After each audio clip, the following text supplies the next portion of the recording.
Please sit down.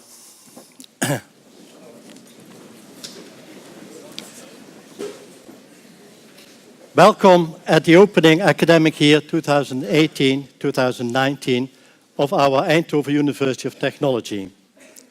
Welcome academic staff, welcome support staff, and of course welcome our students. Special word of welcome to our mayor of the municipality Eindhoven, Mr. John Jortsma, also chairman of the Brainport Eindhoven region. Also welcome to the mayors of the neighbor municipalities Helmond and Veldhoven, Ellie Blanksma and Letty Demmers. Welcome. It's great that you attend our opening of the academic year. Of course, also welcome to our colleagues from industry and institutions. And of course, a very warm welcome for our guest speaker this afternoon, Mr. Robert-Jan Smits. From 2010 till 2018, Robert-Jan Smits was the Director General for Research and Innovation at the European Commission. Therefore, Robert-Jan is very well known in the world of universities, research and industry. 2 weeks ago, we saw our new freshmen on campus. More than 2,000 new students coming to our university. It was a great introduction week. And last week we had the intro for our masters. They and all other students start their curriculum today. So my message for the student is, work hard, study serious, and be ambitious. But now the opening of the academic year 2018-2019. This year the opening is a bit different than the years before, a bit smaller and more modest and serious. Why? Because of our decision to organize a new great academic celebration day. So make all a note, on September 21 we will have TUE Academic Celebration Day Momentum. And now I can announce the first speaker. Our first speaker will reflect on our new strategy, TUE Expedition 2030. Last year we had serious discussions, debates and talks with our staff, students, industry and administration about what should TUE do in facing future challenges. Now our new strategy is definitive. Here is our eminent Rector Magnificus, Frank Baaijens. Applause, please.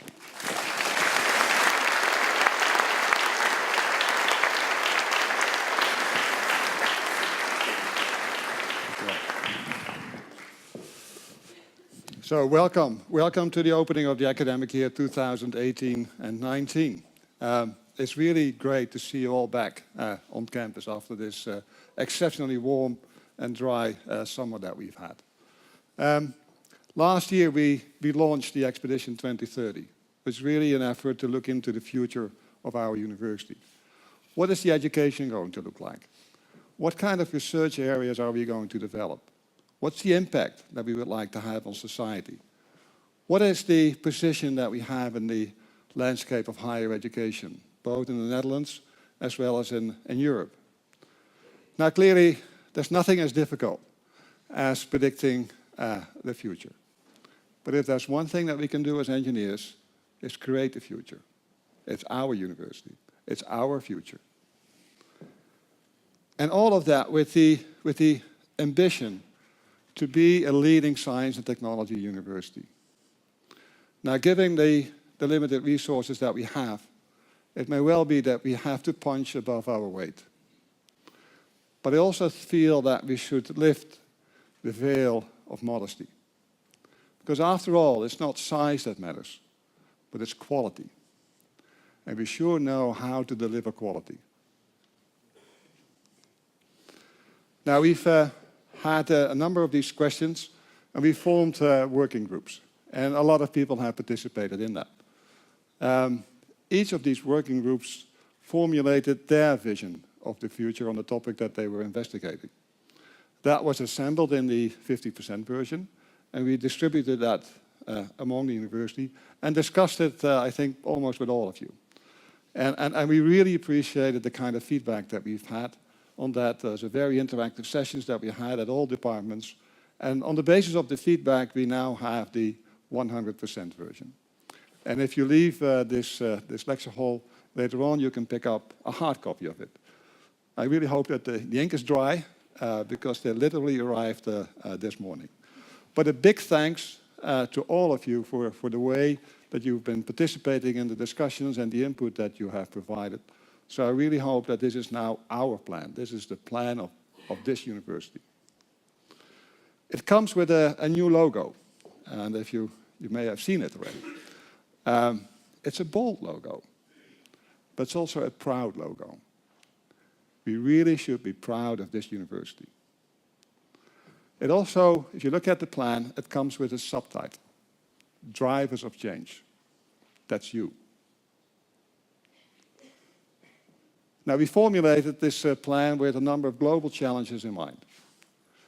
Clearly, we have a sustainability challenge. If the whole world population would live the kind of lifestyle that we have here in the Western society, one Earth would not be enough. We would need at least 5 versions of it. And that relates to the energy sector, material sector, even the healthcare sector and so forth. So it really matters to us as well. The other thing that we notice is that we're living at the brink of what many label the 4th industrial revolution. And it's because of the convergence of a number of disciplines that new things happen, which actually may shake up the world economy. It's at the intersection of physical sciences, material sciences, biological sciences, and digital sciences that new technology is emerging, but also new science. So it does have an impact on what we do. Who could have imagined a couple of years ago that DNA can be used for computing, to give you but one example? Increasingly, society demands from us that we have an impact on society, next to the primary responsibilities that we have of education and advancing of know-how. And perhaps even more importantly, that we reflect on the impact of technology. Sometimes we were able to create beautiful technology, but we're not really aware of what the consequences are. So to give you an example, Google Glass. Suppose that my glasses would continuously monitor you, provide me with detailed information about you, could even read your emotion, and give suggestions to me how I can manipulate you. To me, a horror scenario. So I'm quite happy that this hasn't made it into the consumer market yet. And sometimes technology can elicit rather unexpected human behavior. And this is an example thereof. Now, we also, in higher education, have a number of drivers of change.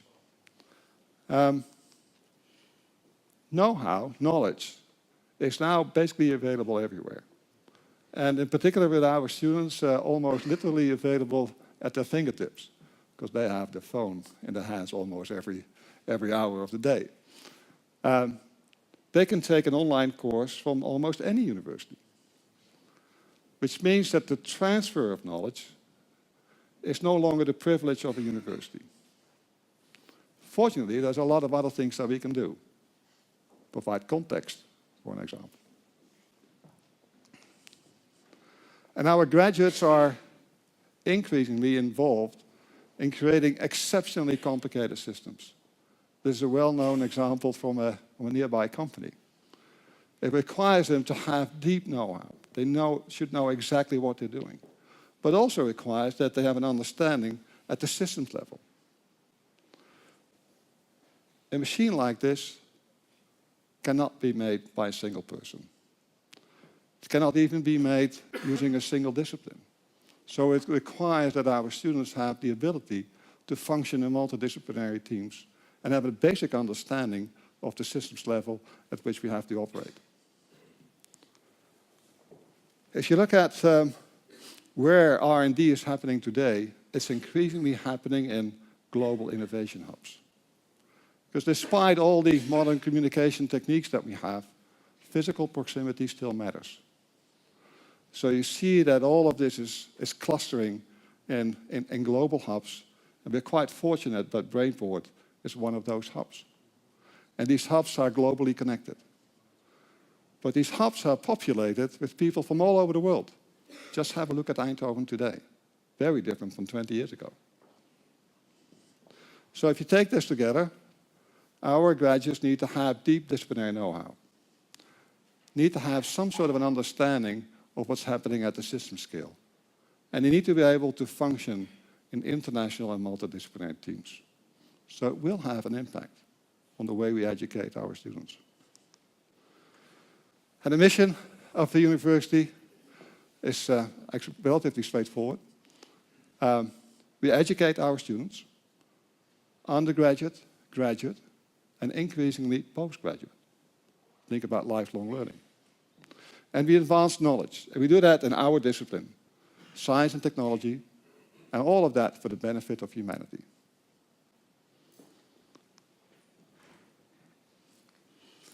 So our responsibility is to provide our students with a rock-solid academic education, which means that we have to equip them with deep know-how, but also with the skills that they need for their future. Now, a beautiful way to achieve that is by intertwining research and education. It's the research mindset that sets them on a path to lifelong learning. Now, an academic education is much more than, say, a sequence of courses and a nice graduation project. It involves all sorts of activities that we have here on campus. It includes participation in the student and study associations, being part of a student team, going to a beautiful lecture,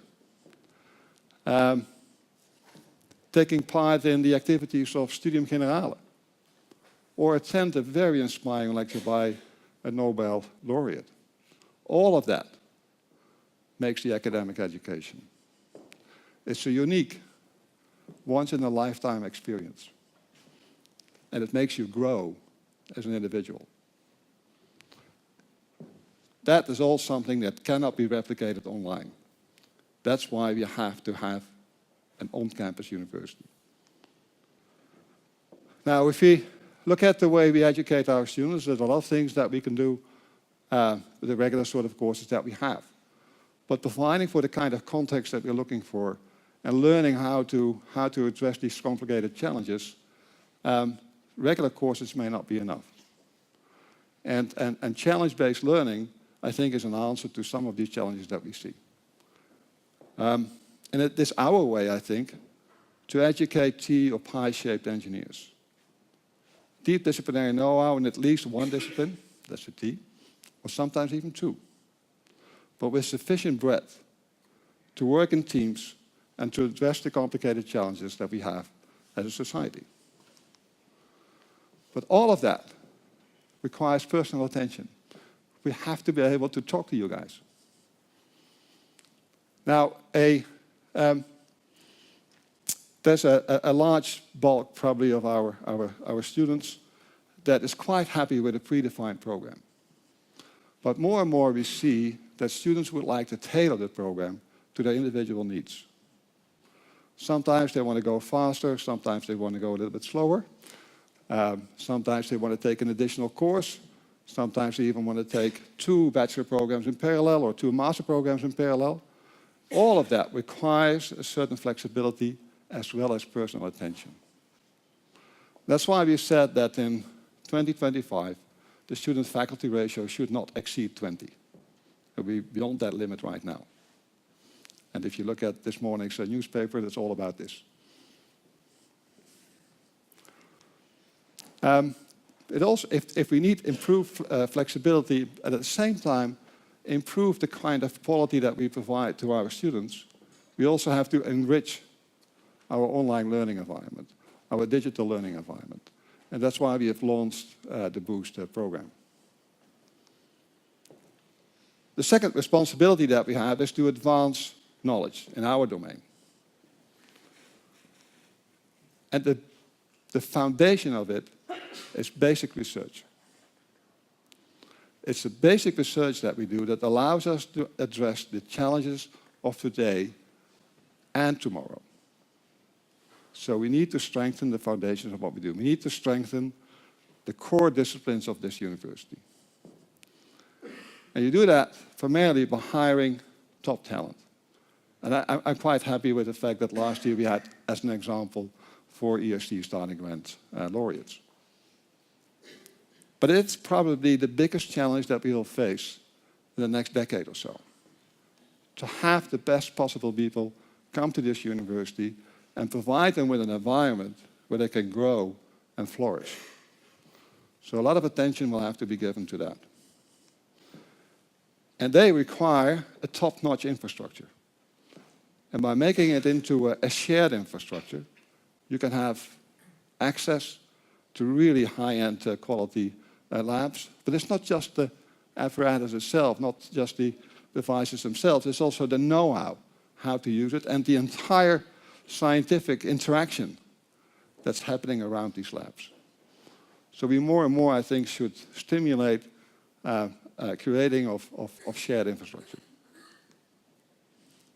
And that relates to the choice of, say, 6 research domains where we would like to move forward. This is not a new organization. This is essentially a hiring agenda, an investment agenda, because we're going to invest in the underlying disciplines that together build these cross-disciplinary research teams. It's about excellence.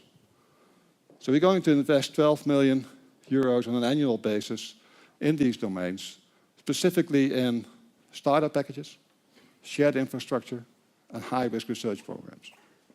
That's the idea. And clearly, we have to embrace the whole open science paradigm. But I feel we should go a little bit further than, say, open publication and fair use of data. I'm quite sure, Robert Jan, that you will say quite something about it, so I'll leave it to that. But it is really our desire to share the research results that we have with our colleagues and society, but also having the ability to listen to society. What are the questions out there? And what kind of answers can we provide to that? Now, some of these challenges have a complication, are too complicated basically for a single university to solve. And you need to collaborate with others. In the Netherlands, we've said that we would like to strengthen the interaction with both Utrecht and Wageningen. This would be an international powerhouse if they would be combined. At the European scale, it's the Eurotech Alliance, EPFL, Munich, Copenhagen, École Polytechnique, and Technion to be added. But we should never forget that we're at a very special geographical location. This is a world-class innovation center that we have in Eindhoven, the Brainport region. And there's a magic number to it, 80. I will not take it away from you, Jan. I know what you're going to say about it. So remember the 80. It's the magic number. If we really want to have an impact in the domains that we have selected, both from a scientific point of view as well as from a social point of view, we need to develop thought leadership and be willing to take position. Engage in a scientific debate. Know what the next steps are in a certain domain. Invite the best possible scientists to Eindhoven and have our young people involved in that setting. But we should also engage in the public domain. After all, you know what you're talking about. So I'm very happy that Bert Meijer is willing to take up this challenge and provide content to the Eindhoven Advanced Study Program. And as a function of next year, after he finishes his work on the sector plans, we will develop this program in more detail. Before I close, one more thing. We should act as a single university. We're only as strong as the weakest link in this university, which means that there should not be a distinction between services, education, and research. We really should work together to make this a top-notch university. So when I think about this university and the kind of words that come to my mind, it's an open university. It's personal and very engaged. I think it's a beautiful university with exceptionally talented people that make this community very much alive. With that, I wish you a beautiful new academic year. Thank you.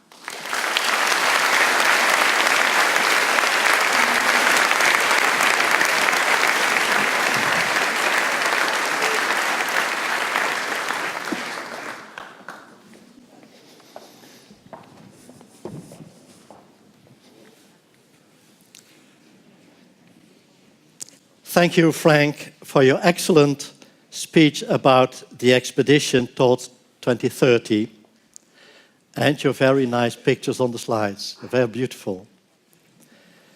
Is our future inspiring, isn't it?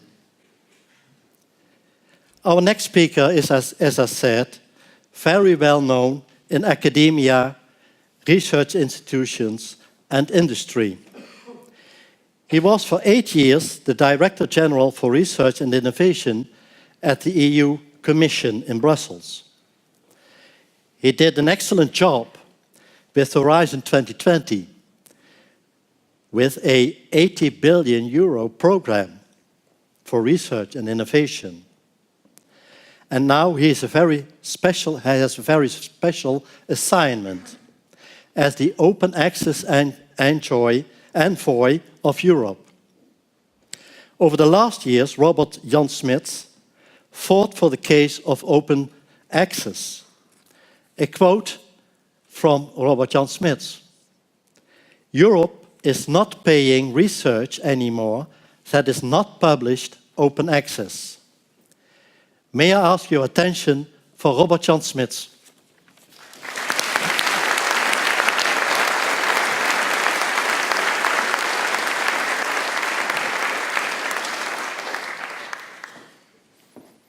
Thank you very much for the kind introduction. And like all of you gathered here today, I have a passion for science and innovation. On this photo, you see the launch of the first Bulgarian CUBE satellite. This happened in May, just before the summer break. And the satellite was brought up by a resupply spacecraft to the International Space Station. At the moment, the satellite is in orbit at 30,000 kilometers per hour. You won't believe me when I tell you that this satellite was designed, invented, engineered and assembled by a very small Bulgarian startup called Endurosat. It is composed of 18 persons. They not only developed this satellite, they also paid for it themselves. Endurosat is led by one of the most impressive innovators I've met in my life, Raicho Raichev. It's just amazing what he is accomplishing. And before he created his satellite company, he developed a very interesting online space education program. It's a kind of a Farmville, it's a game.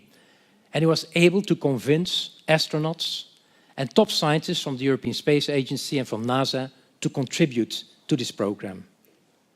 Very impressive, this all. Last year, I've met Bertrand Piccard. Bertrand Piccard was the one who flew non-stop in a plane called the Solar Impulse, only on solar fuel, a clear renewable source of energy. When Bertrand wanted to build the Solar Impulse, he went to Europe's main airplane manufacturers and wanted to partner with them. But everywhere he got the same message. It's impossible to build such a plane. It will be too big and the batteries will be too heavy. Forget about it. It's impossible. But Bertrand did not give up. he finally turned to a boat builder. A boat builder. And this boat builder, he did it. He built the solar impulse. And you know why? Because the boat builder did not know that it was impossible. Isn't that an amazing story? And it shows the power of science and innovation. And it shows the power of those who think out of the box. We have many innovators in Europe, like Raicho and like Bertrand. And also when I visited your university a couple of months ago, I met a couple of these brilliant young innovators who want to think out of the box, who want to extend the frontiers of knowledge, and want to just do their thing. Unfortunately, however, the university system we have in Europe as a whole is neither helping these young innovators nor rewarding them. We did a survey, and you see here the results. Fewer than 40% of all European students believe that the current university programs encourage students to be creative and innovative. And 80% of these students are of the opinion that higher education institutions, their universities, do not play a strong role in contributing to innovation at national and regional level. And should we be surprised by this? Actually not. Academic careers in most academic institutions in Europe are still determined by the number of publications in the high-impact journals. And how do we recruit our staff?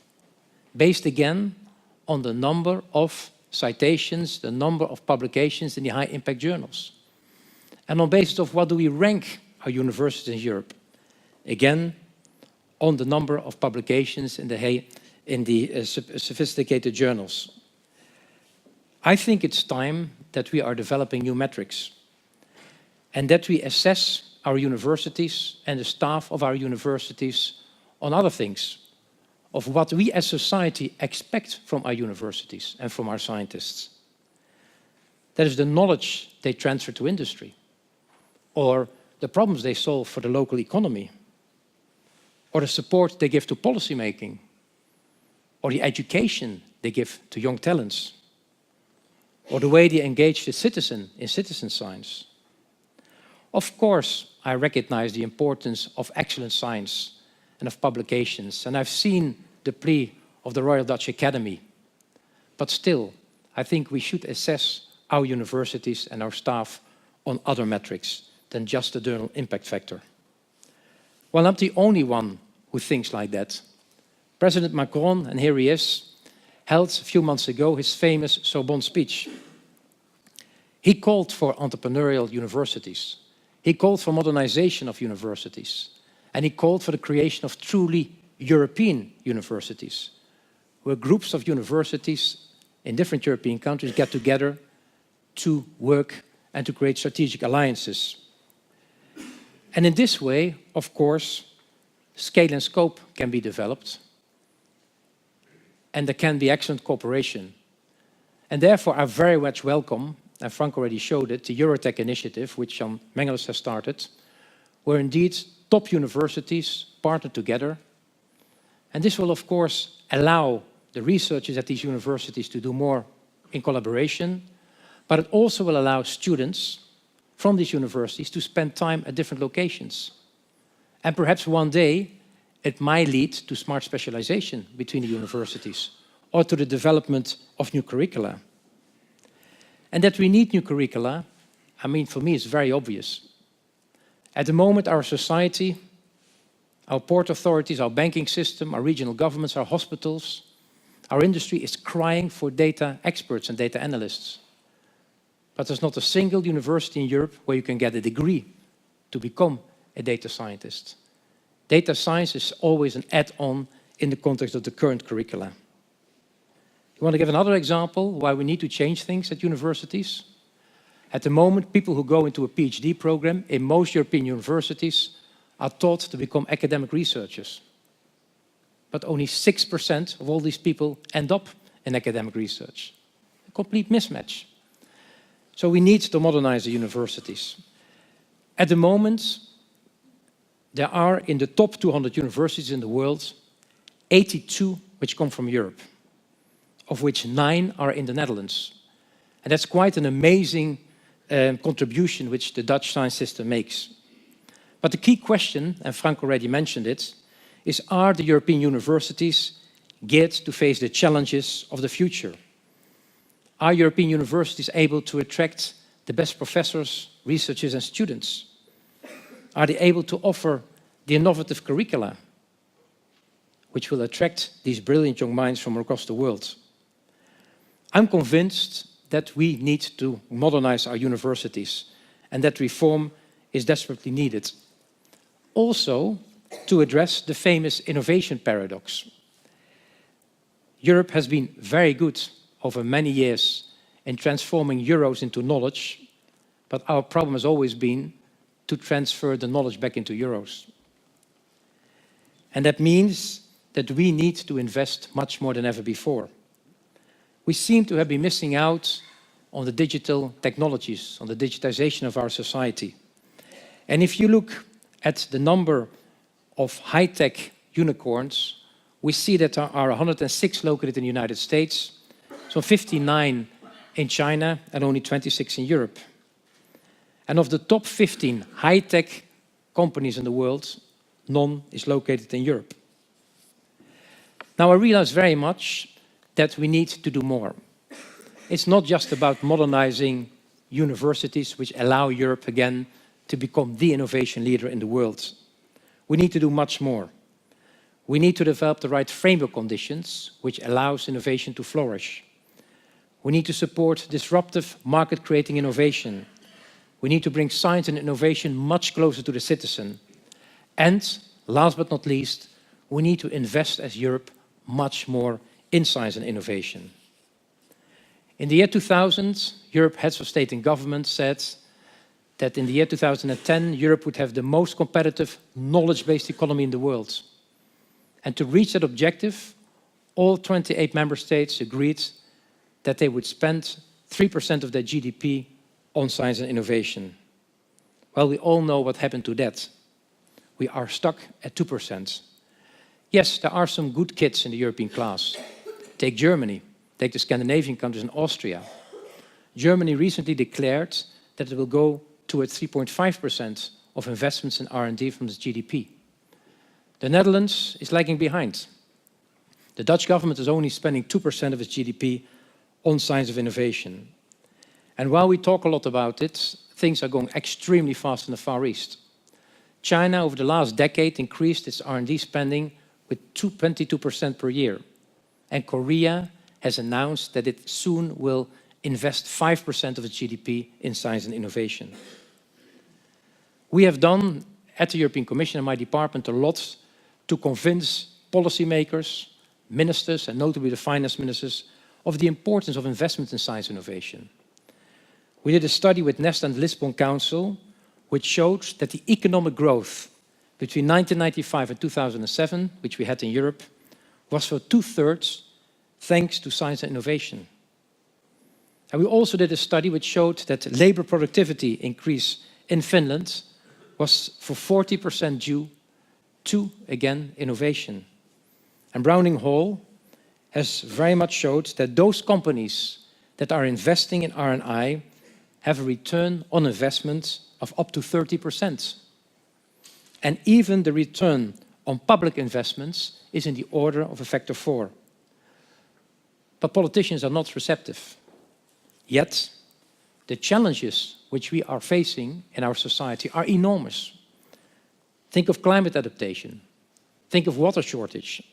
Think of epidemic diseases. Think of renewable-based economy, food safety, cybersecurity, fight against terrorism, next-generation manufacturing. And in a way, we are lucky, because science and technology can offer solutions to all these challenges.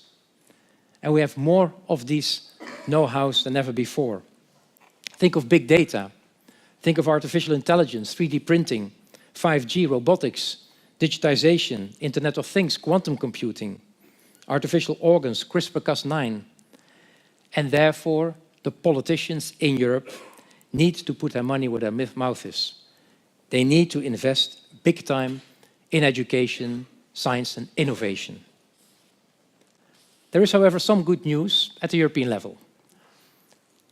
The European Commission has the intentions to build a new program for science and innovation called Horizon Europe. Horizon Europe is supposed to get a budget of 100 billion euro, the duration of 7 years. It will be a continuation to a large extent of the program Horizon 2020, which all of you already know. But there will be a couple of novelties. First of all, there will be a number of large-scale missions, type of Man on the Moon, and there will be the creation of the European Innovation Council, which will fund disruptive market-creating innovation, notably done by startups. The Netherlands is an extremely successful participant in the European programs, and each year around 650 million euro goes to Dutch universities and Dutch companies. And your university does extremely well and is involved in many, many projects. I've read the strategy paper of your university, which just was presented by Frank, and I'm very much impressed by it. You want to be a dynamic partner in this internationally vibrant ecosystem. You are proud of being embedded in the Eindhoven Brainport region. You want to boost interdisciplinary research and stimulate entrepreneurship. And you want to position yourself at global level.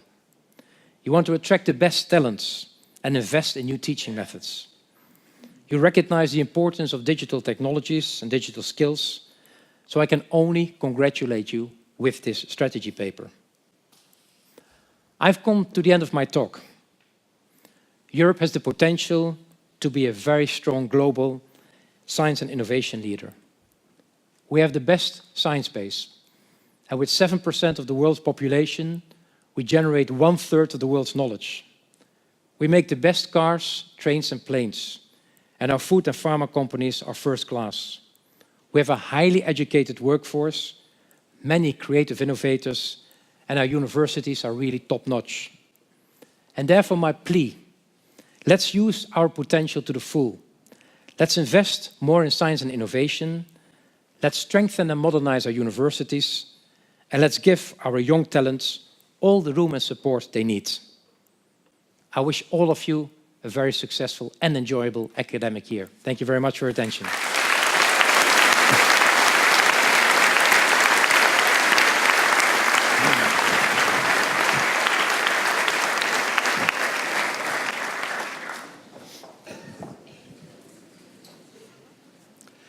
Thank you, Robert Jan, for your impressive speech on the future of our universities. You convince us all that we can't sit on our hands. And I hope that with our new strategy, Expedition 2030, with our ambitious academic staff, our support staff, we can give an answer on your call for action. Thank you. Of course, our final speaker is our inspiring President of the Executive Board, Jan Mengelers. He needs no introduction. Looking outside in, his speech is about the challenges of the university in the Brainport region the coming years. We already could read it in today's papers, your strong opinion on quality in education and the workload of our staff. Jan, the floor is yours.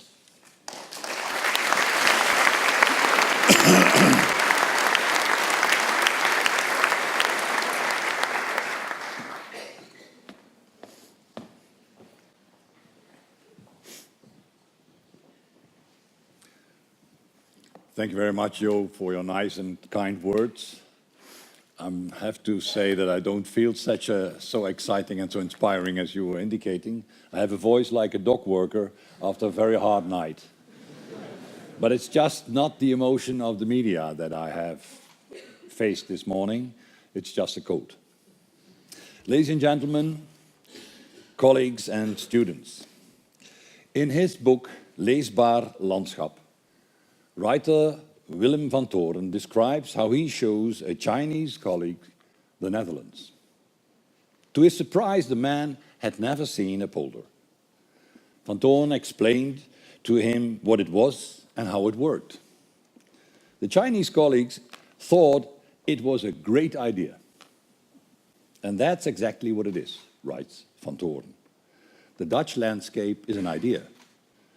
It would not exist at all if people had not thought that it could be created out of all that water. So almost everywhere where you stand in the Dutch landscape, you stand in the ideas of people. End of quote.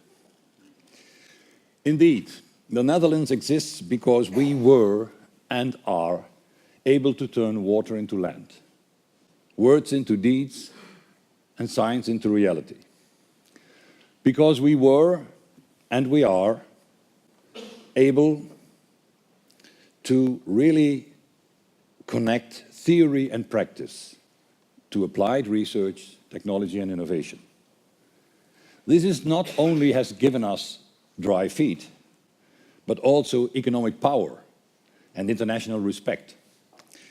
It gave us a third main port, the high-tech engine of the Dutch economy, in addition to the port of Rotterdam and Schiphol Airport. We are Brainport Eindhoven, a region where the most complex high-tech machines, systems, products and parts are invented, delivered and integrated. Machines and technologies that make it possible to create tomorrow's products and to invent solutions for the great societal challenges. Machines with which we go beyond the boundaries of the imaginable. And this university, this campus, is the pivot of that Brainport region. It's not just an idea, nor some wishful thinking of a proud university president. It's a fact. Research shows, and here comes those 80% of Frank, research shows that 81% of the Dutch engineers working in the Brainport Eindhoven region graduated from the Eindhoven University. So I repeat, 81% of the Dutch engineers working in the Brainport Eindhoven region graduated from this university. So graduates from other Dutch technical programs do not seem to find their way to this high-tech region. And for once, this is not to blame to the National Railway Company. But to be aware, to say it poetically, we are the source for this region, and we are the only source in Netherlands so far. And that is a big thing. Furthermore, the demand of innovative researchers and inventive engineers is twice as high as the higher education institutions altogether are able to deliver at this moment. In this region, there will be about, for the next 10 years, 120,000 vacancies. In Europe, Robert Jan was mentioning data sciences. In Europe, there will be 400,000 vacancies in the coming years in data sciences alone. And to be frank, Robert Jan, you are on the right spot. You can learn data science and graduate here on data sciences.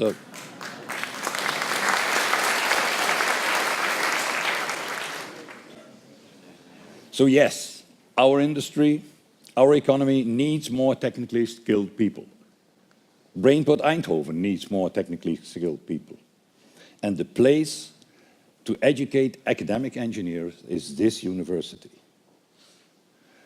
But our university has reached the limits of its growth.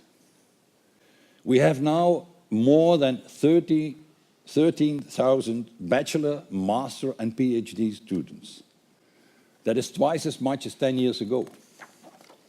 And yet our staff has increased only a little due to financial constraints. Our lecture halls and our laboratories are overflowing. It's more and more difficult to maintain the right student-teacher balance, a balance that is needed to make sure that our students receive what we would like to call challenge-based experimental education, with much personal contact with their teachers on a campus where people take care of each other. That is our identity. That is not the quality we want to offer, it's the quality we need to offer. That is the only way to educate academic engineers who embrace disruptive innovation, who push the frontiers of science, and who are able to lead the way in a changing society, now and in 2030. To be able to keep doing that, knowing that our economy and our Brainport region needs more engineers, knowing that every year more and more students opt for a technical education in the Netherlands, we need to invest in long-term solutions. And yes, by that I mean more money. Not at the expense of the humanities, nor by blocking the influx of foreign students. Those are short-term and very short-sighted solutions. Because in a technology-driven world, we need the humanities. And to stay in tune with the need of our international stakeholders around us, we need an international classroom. So to continue to offer the same quality of education on a growing number of students, we need at least 50 million euros per year extra on our existing budget. And what is 50 million in the big scheme of things? It's half a mile of a highway. It's one Manchester City defender even. And it's a minor painting of Van Gogh. 50 million euros, 50 million bucks, my God. And it's also a fraction of the money that our cabinet is willing to spend on the abolition of the dividend tax. That abolition is meant to boost the Dutch investment climate for international companies. But we all know that one of the main attractions in our country, and especially this region, is the highly technically skilled people. So I am sure that our future is not about fighting for international companies. It's all about fighting for talent. What we need is a long-term view. Invest now, prepare for the future. And as Benjamin Franklin so famously said, by failing to prepare, you are preparing to fail. That could be our national motto. Because in this country, we pride ourselves on our long-term vision and our aptitude to preparation. That is why we are so obsessed by our pensions. That is why we signed the Climate Treaty of Paris. That is how we kept our feet dry. But to be frank, I don't see our 50 millions magically appear in next year's budget. So we have to deal with the reality of today. And to avoid the unacceptable increase of workload of our staff and the unacceptable overcrowding of our lecture halls and laboratories, we have to raise the dikes. That means we have to limit our growth in the coming years. And this is a big step. But I would rather limit our growth than limit our quality. Because here at Eindhoven University, quality matters. Quality is our leading principle.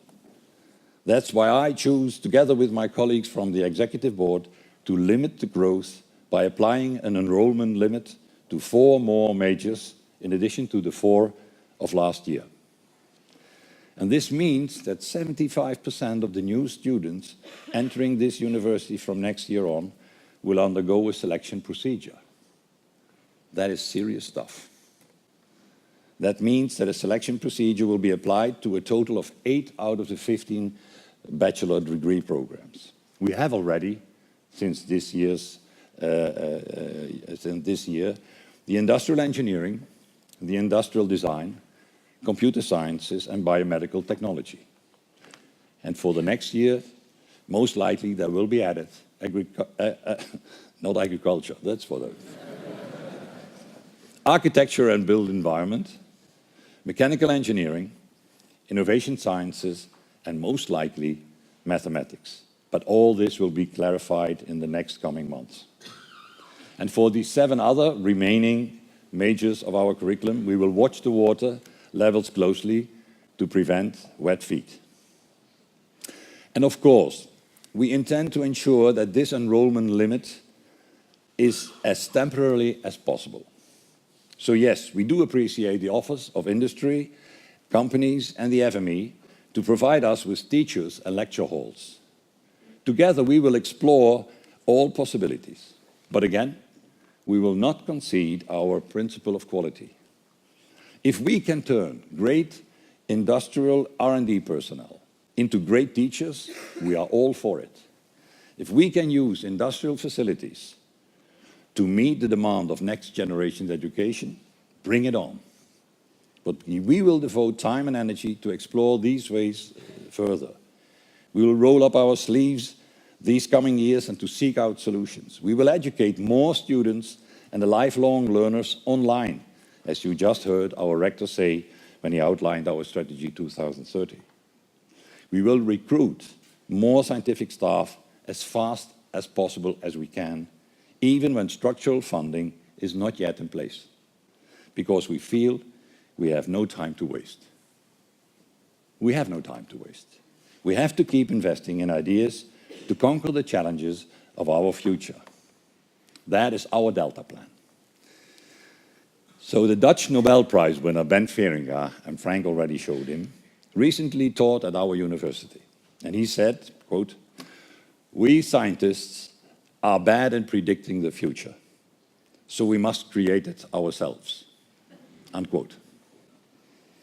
And in the tradition of this university, we used to say, already for more than 60 years, if you can imagine it, we can make it. Here, nowadays, we do, here in Eindhoven, at the Eindhoven University of Technology. Thank you very much.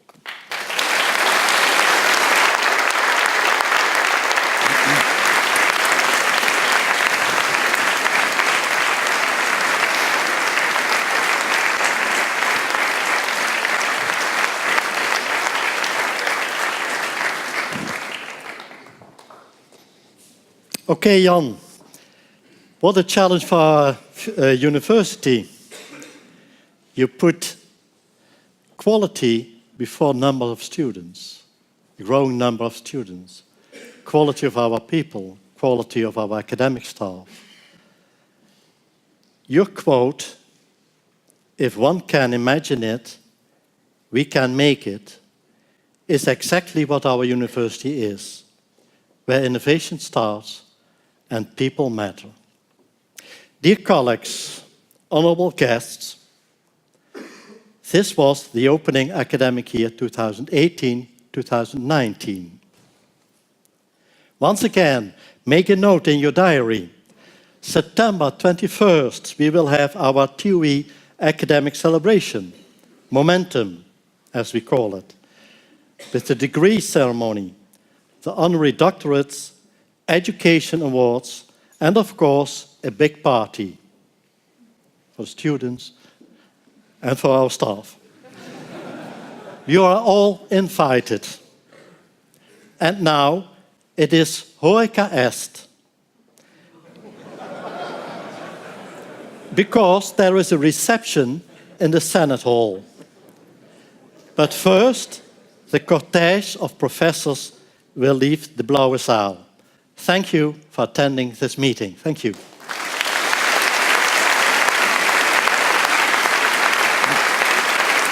Okay.